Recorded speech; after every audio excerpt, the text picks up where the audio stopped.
এমন একটা সময় ছিল যখন কিছুই রান্না করতে পারতাম না, সব কিছুই এলোমেলো হয়ে যেত। এরপর প্রথম যেদিন রান্না করি সেদিন আলু ভাজি করতে দিছিল, তার ভিতরে আমি অনেকটা শুকনো মরিচ দিয়ে ফেলছি যে খেতেই পারে নাই। আলহামদুলিল্লাহ আজকে আমি 20 জনের বিরিয়ানি রান্না করব।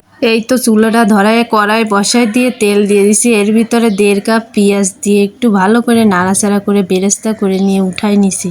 বেরেস্তা উঠাই এদিকে ডিম সেদ্ধ করে রাখছি, ওই তেলেই একবারে ভাজা করে উঠে নেব, এটা বিরিয়ানির সাথে দেয়া হবে। এরপরে আলুগুলো সব এক এক করে দিয়ে ভালো করে ভেজে নেব। এবার গোটা গরম মশলা তেলের ভিতরে দিয়ে আদা রসুন বাটা দিয়ে দেবো। দেওয়া হয়ে গেছে। এদিকে দেখেন টক দই, এর ভিতরে শুকনো মরিচের গুঁড়ো, জিরের গুঁড়ো, গোলমরিচের গুঁড়ো, হলুদের গুঁড়ো সব দিয়ে ভালো করে মিশিয়ে মশলাটা দিয়ে দেবো।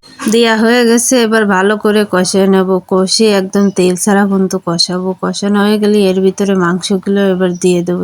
মাংস দেওয়া হয়ে গেছে, এবার নাড়াই ছাড়াই ভালো করে কষাই নেব। আর এদিকে চালের পানিটা ফুটে গেছে, এবার ওর ভিতরে দিয়ে দেবো চালগুলো সব ধুয়ে রাখছিলাম ওইগুলো। এদিকে মাংসটা দেখি কষানো হয়ে গেছে, এর ভিতরে এবার বিরিয়ানির মশলাটা দিয়ে দেবো। বিরিয়ানির মশলা দিয়ে আবার ভালো করে নাড়াই চাড়াই কষাই নেব। ভাতের চালটা ফুটে গেছে, এর ভিতরে দিয়ে দেবো 3 চামচ চিনি।